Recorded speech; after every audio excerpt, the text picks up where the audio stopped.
Illum qegħdin niftħu s-sena l-ġdida bis-solennità ta' Marija Omm Alla.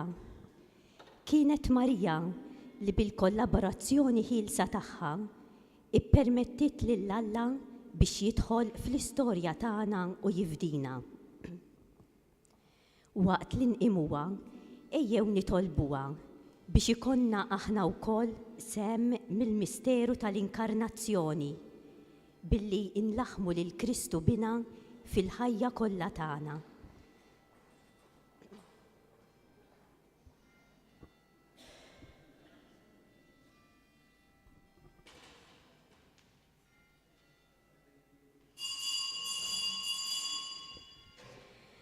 Nagħtu bidu billi nqumu bil-wieqfa u nkantaw flimkien mal-kor.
B'isem tal-Missier u tal-Iben u tal-Ispiritu Santu. Amen. Il-grazzja ta' Sidna Ġesu Kristu, l-imħabba ta' Alla u l-għaqda fl-Ispiritu Santu tkun magħkom il-koll. Is-sena tajba lil kulħadd. Qegħdin niċċelebraw din l-Ewkaristija fil-bidu ta' din is-sena biex infakru il-bidu, il-maternità, it-tnissejl, it-twelejt tal-Iben ta' Alla ta' Ġesu f'nofsna. Li ċċelebrajna diġà nhar il-Ħadd li għadda, imma niċċelebrawh biktar enfasi l-lum fuq l-om dik li nislitu u dik li tagħtu l-ħajja. Imma qegħdin niċċelebraw ukoll il-lum jum il-paċi. Il-paċi mhux biss fid-dinja imma fil-qalb tagħna. Tkun ħasra jekk ikollna 50, 60, 70, 80 sena u nkunu għadna ma sibniex ir-riċetta tal-paċi. Biex nitħejjew tajjeb ħalli niċċelebraw kif jixraq din il-laqgħa tagħna mal-Mulej, ejjew narfu ħtijietna u nitolbu lil Mulej ikollu ħnina minna.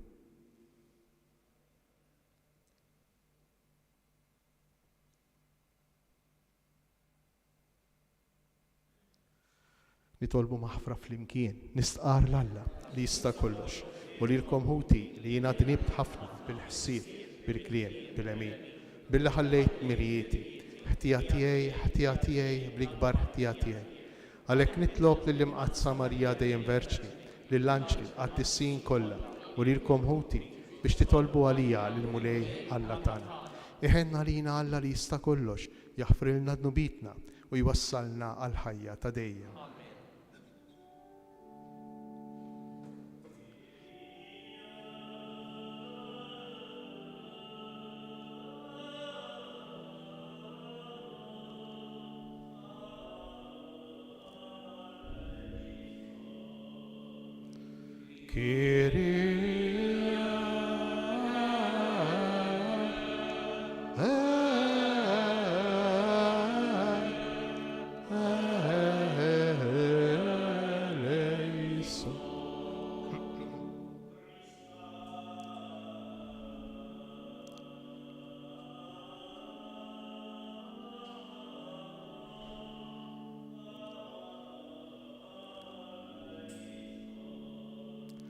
Christe,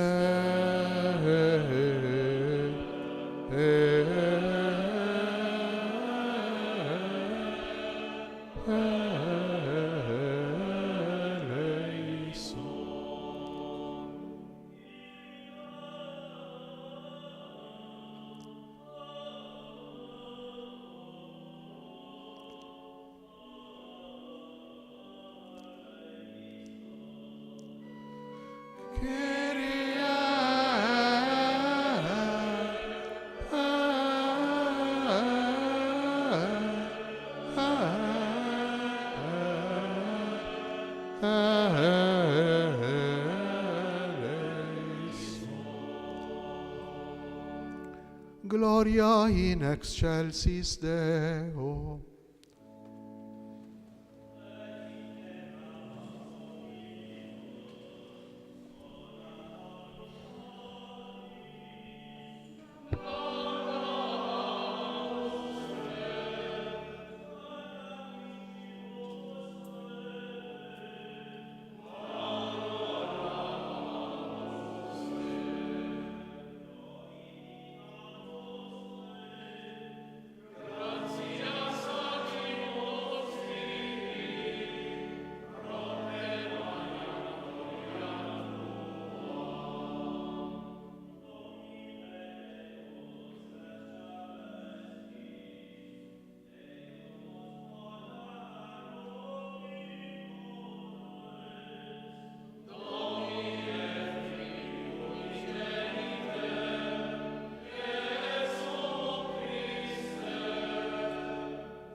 Nitolbu.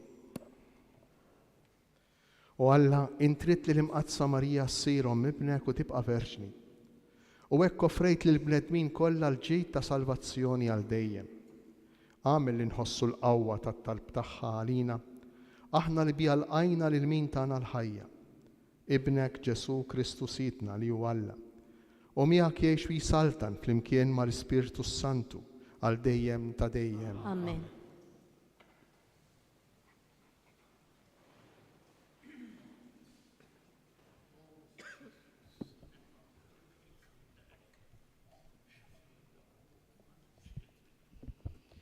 Qari mill-ktieb tan-Numri. Il-Mulej kellem lil Mosè u qallu: Kellem lil Aaron u lil uliedu u għidilhom: Meta tbirku lil ulied Iżrael, hekk għandkom tgħidulhom: Ibirkek il-mulej u jħarsek, jixħet il-mulej id-dija ta' wiċċu fuqek u jurik il-ħniena. Iħares lejk il-mulej bimħabba u jagħtik islim. Hekk huma jsejħu ismi fuq ulied Iżrael u jiena imberikhom. Il-kelma tal-mulej. Ir-roddu ħajr lill-Alla. Iħenna lina Alla u jberikna. Iħenna lina Alla u jberikna. Iħenna lina Alla u jberikna. Idawwar għal fuqna id-dija ta' wiċċu biex jinarfu fuq l-art triqatek fost il-ġnus kollha is-salvazzjoni tiegħek. Iħenna lina Alla u jberikna. Jitennew il-ġnus u jannu bil-ferħ għax triġi l-popli bis-sewwa u l-ġnus fuq l-art inti tmexxihom. Iħenna lina Alla u jberikna. Ifaħruk il-popli u Alla, ifaħruk il-popli kollha. Iberikna Alla u tibża minnu l-art kollha minn tarf għal ieħor. Iħenna lina Alla u jberikna.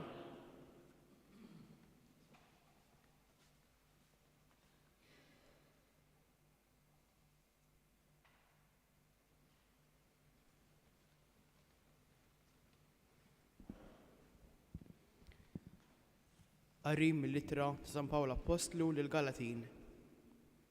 Ħuti. Meta waslet il-milja ta' żminijiet, Alla bagħat lill-ibnu imwieled minn mara, imwieled taħt il-liġi biex jifdil dawk li kienu taħt il-liġi sabiex ikun redazzjoni ta' wlied. U għax intom welied Alla, bagħat l-Ispirtu ta' ibnu f'qalbna jgħajjat: Abba, Missier. U hekk m'intix iżjed il-sir iżda iben. Jekk iben, werit ukoll tal-grazzja ta' Alla. Il-kelma tal-mulej. Ir-roddu ħajr lill-Alla. Inqumu bil-wieqfa.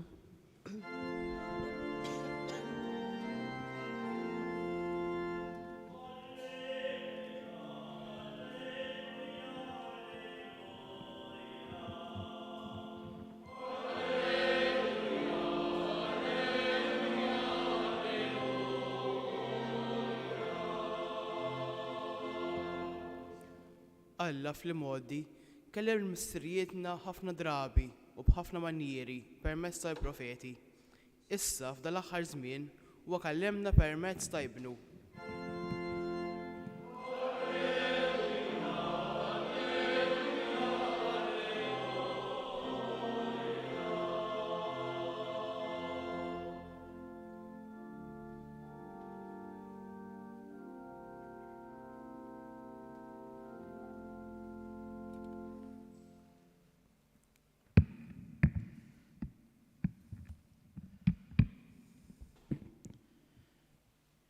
Il-mulej ma'kom. Qari mill-Evanġelju skont San Luqa.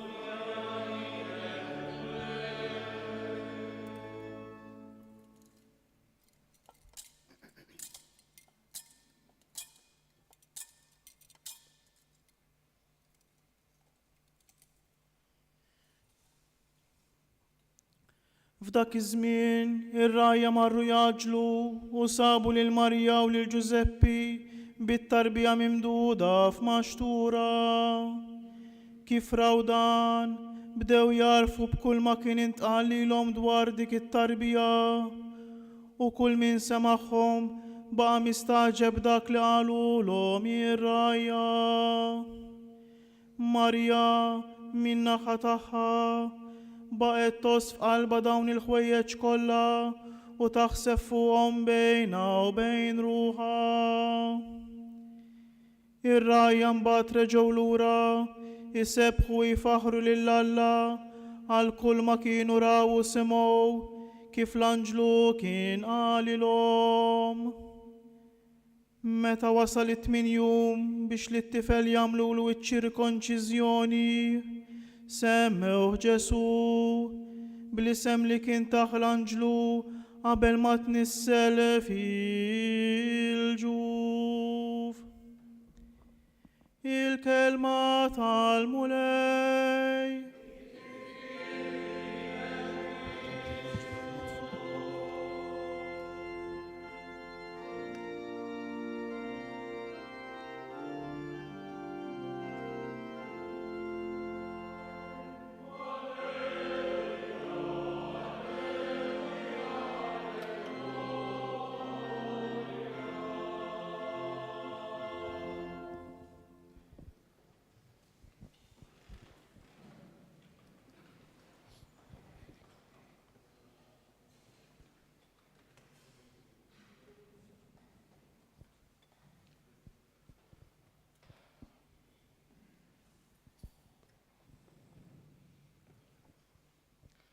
Għaddit minn fuqna sena oħra. U se nibdew sena ġdida, jew bdejnija diġà. Però meta noqogħdu nirriflettu għalkemm f'moħħna kultant nimmaġinaw jew naħsbu li saret xi bidla kbira għax minn 22 se ssir 23, ma fil-fatt dak li ġara l-bieraħ se jiġri għada. Dak li ġara s-sena l-oħra se jiġri din is-sena. Allura aktar milli tinbidel is-sena, aktar milli jinbidlu n-numri, il-Knisja tistedinna biex inkomplu ninbidlu aħna. Għax jekk ninbidel jien, tinbidel is-sena, jekk ma ninbidilx jien, kollox jibqa' kif kien qabel. U l-Vanġelu tal-lum li jkompli ma dak tal-miliet jurina b'mod prattiku, imma prattiku ħafna. Għal ħajja tiegħi, għal ħajja tiegħek, ta' kif jien nista' mhux tant ninbidel imma nħalli lil Alla jbiddilni. Mhux tant bl-isforzi tagħna, mhux tant bil-ħila tagħna, imma bil-grazzja, b'don, b'rigal tiegħu. Jekk aħna nħarsu lejn il-mixja tar-rajja, lejn dak li ġralhom ir-rajja, li huma protagonisti ta' dan il-Vanġelu tat-twelejt skont San Luqa, jekk tinnutaw, aktar minn nofs il-Vanġelu jitkellem dwar ir-rajja. Mhux tant dwar dak li ġara fil-għar. Sempliċement ftit versi li jirrakkontaw it-twelejt ta' Ġesu, imma b'mod vag ħafna. Irridu nimmaġinaw aħna. Welditu fisqietu meditu f'maxtura. Dawk huma l-versi kollha li hemm miktubin dwar it-twelejt. Imbagħad jibda r-rakkont twil, relattivament twil dwar ir-rajja. Għaliex?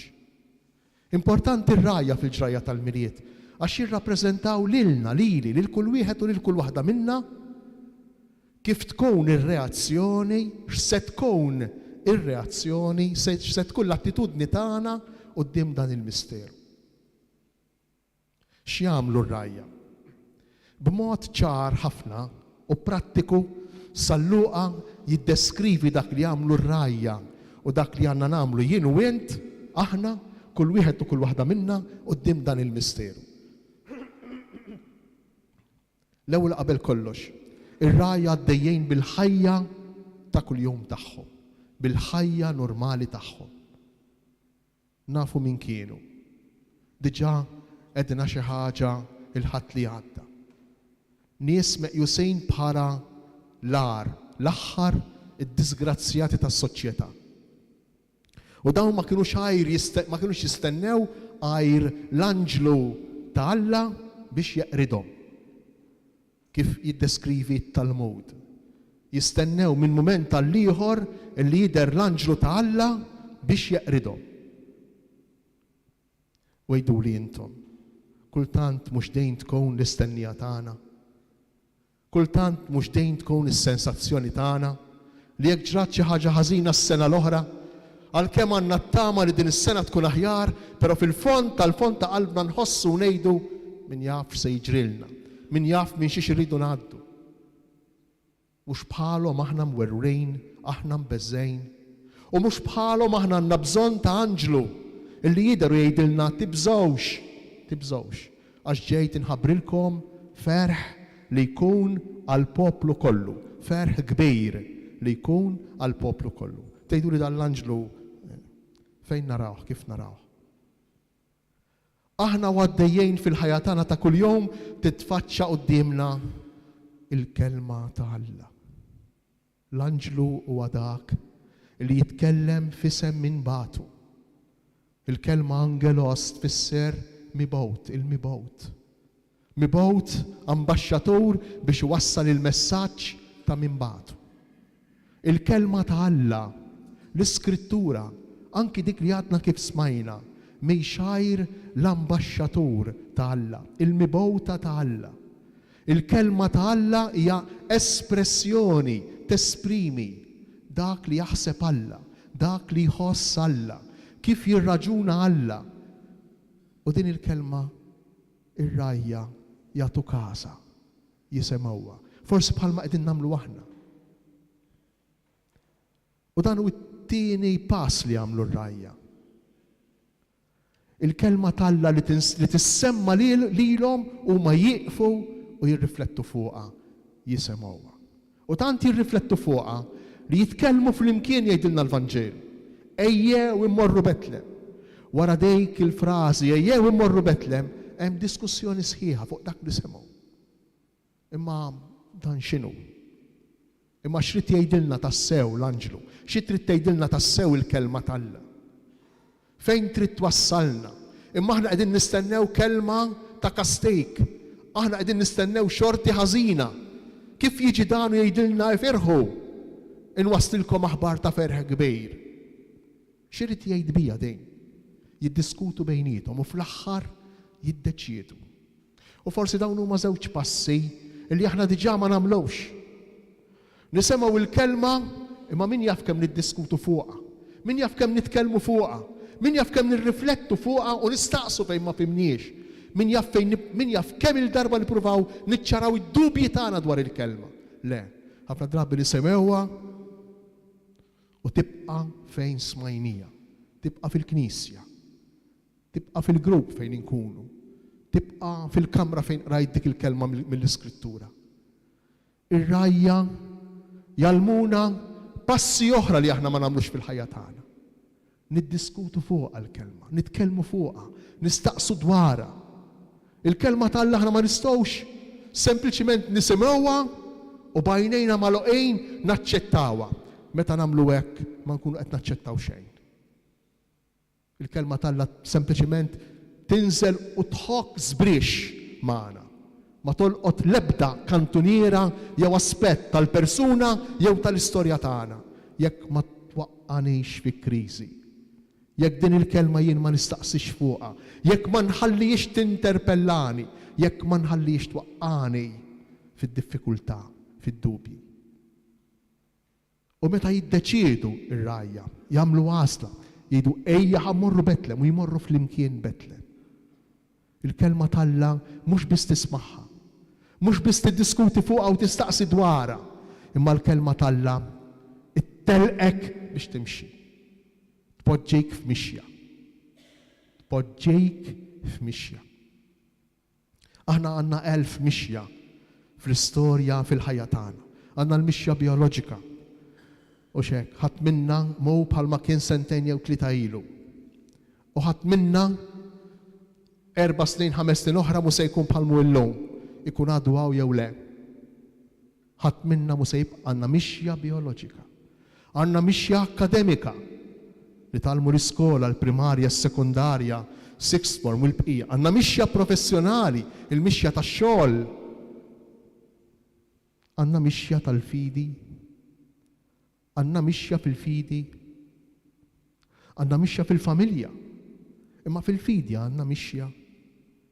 Inħallu l-kelma tal-Alla tellaqna u tibbuttana biex nagħmlu pass wieħed wara l-ieħor u nagħmlu dawk 3 kilometri skont it-tradizzjoni minn Bet Saħur, il-post fejn illum l-insara jfakru l-għalqa tar-rajja, għal Betlem nagħmluha dik il-mixja biex niltaqgħu mal-persuna ta' Ġesu. Nista' ngħid jien illum illi iltqajt mal-persuna ta' Ġesu iktar mis-sena l-oħra jew mis-sena ta' qabel. Jekk din nista' ngħid allura l-mixja qiegħed nagħmilha. Imma jekk jien lil Ġesu għadni nafu kif kont nafu s-sena l-oħra, allura din il-mixja jien minix nagħmilha. Ir-rajja jagħmlu mixja. Jagħmlu mixja saħdejn it-tarbija u jsibu t-tarbija. Fi kliem ieħor jivverifikaw il-kliem li qalilhom l-anġlu. Jivverifikaw il-kliem tal-iskrittura li semgħu. Jekk il-kelma talla qaltilhom isma', jekk inti taħfer lill-għadu tiegħek, se tħossok aħjar, se tkun aħjar, int l-ewwel qabel kollox, se taħfer lilek innifsek l-ewwel qabel kollox. U inti ma provajtiex, allura il-mixja ma miltiex. Ma verifikajtiex il-kelma talla bħal mamlu r-rajja. L-anġlu qalilhom issibu tarbija nfisqija f'maxtura. U dawk marru jivverifikaw x'veru. U jiena wkoll u jien timsejħin biex il-kelma li nisimgħu nivverifikawha. Inkella tibqa' kelma ta' ħaddieħor. Qatt ma ssir kelma ta' Alla fija. Alla qatt ma jsir parti mill-istorja ta' ħajti. Jien qatt ma nkun tassew ibnu, qatt ma ngħix tassew dak li jien iben ta' Alla. U x'jagħmlu r-rajja? Imorru fil-ar u jivverifikaw. U l-Vanġelu jgħidilna u jimtlew bil-ferħ. Jimtlew bil-ferħ. Dak il-ferħ li l-anġlu kien ħabbrilhom aħbar ta' ferħ kbir jien ġejt inwastilkom fl-alqa tagħhom tar-rajja waqt ix-xogħol. Meta jmorru jivverifikaw dik il-kelma, isibu wkoll l-effett ta' dik il-verifika jimtlew bil-ferħ. Huma wkoll allura jistgħu jgħidu iwa, l-anġlu għandu raġun. Iwa, l-kelma tal-Alla għandha raġun. Meta jint ippruvajt tobdi l-kelma, ippruvajt twettaqa f'ħajtek, wara tgħid iwa, l-anġlu, iwa, l-kelma għandha raġun. Il-paċi li tħoss ġo fejk illum jum il-paċi. Ir-riċetta tal-paċi, fejn ir-riċetta tal-paċi? Meta jien ngħix dak li jien imsejjaħ li nkun iben ta' Alla. U dan nista' ngħixu biss meta jien nisma' lil missieri jkellemni u nipprova nwettaq dak li l-missier jissuġġerili biex nagħmel mingħajr ma jneħħi l-libertà. U x'jagħmlu r-rajja? Jimtlew bil-ferħ u jmorru jxandru, interessanti. Jmorru jxandru din l-esperjenza ma' kull min jiltaqgħu. Il-mixja tal-kelma tal-Alla, l-kelma mismuwa mir-rajja, imħabbra mill-anġli u mismuwa mir-rajja. Il-kelma li jiddiskutu bejniethom ir-rajja. Il-kelma li ttellaqhom biex jimxu. Il-kelma li tiġi verifikata fl-ar. Il-kelma li jissir ferħ fl-esperjenza li jkollhom wara li jivverifikaw il-kliem tal-anġlu. U l-kelma li fl-istess waqt